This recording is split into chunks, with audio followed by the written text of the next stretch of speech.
वांग्याची भाजी वेगवेगळ्या पद्धतीने केल्या असताल एकदा या पद्धतीने ट्राय करून पहा, साधी आणि सोपी।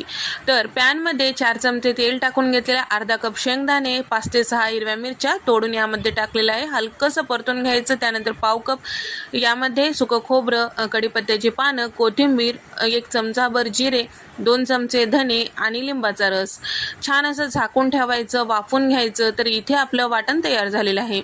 पाव किलो वांगे घेतलेले आहेत, मधोमध कट करून घेतलेला आहे। त्यानंतर यामध्ये साखर आणि मीठ टाकून घेतलेलं आहे, ओबडधोबड फिरून घेतलेलं आहे। त्यानंतर गरम मसाला आणि हळद टाकून छान असे वाटण तयार करून घेतलेले आहे। आवश्यकतेनुसार पाणी टाकून घ्यायचं आहे, वांग्यामध्ये छान भरून घ्यायचं आहे।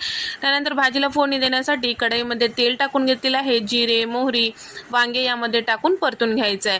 त्यानंतर शिल्लक राहिलेलं जे वाटण होतं ते सुद्धा टाकून घ्यायचं आहे, आवश्यकतेनुसार पाणी टाकायचं आहे। वांग छान नरम होईपर्यंत आपल्याला वाफून घ्यायचं आहे।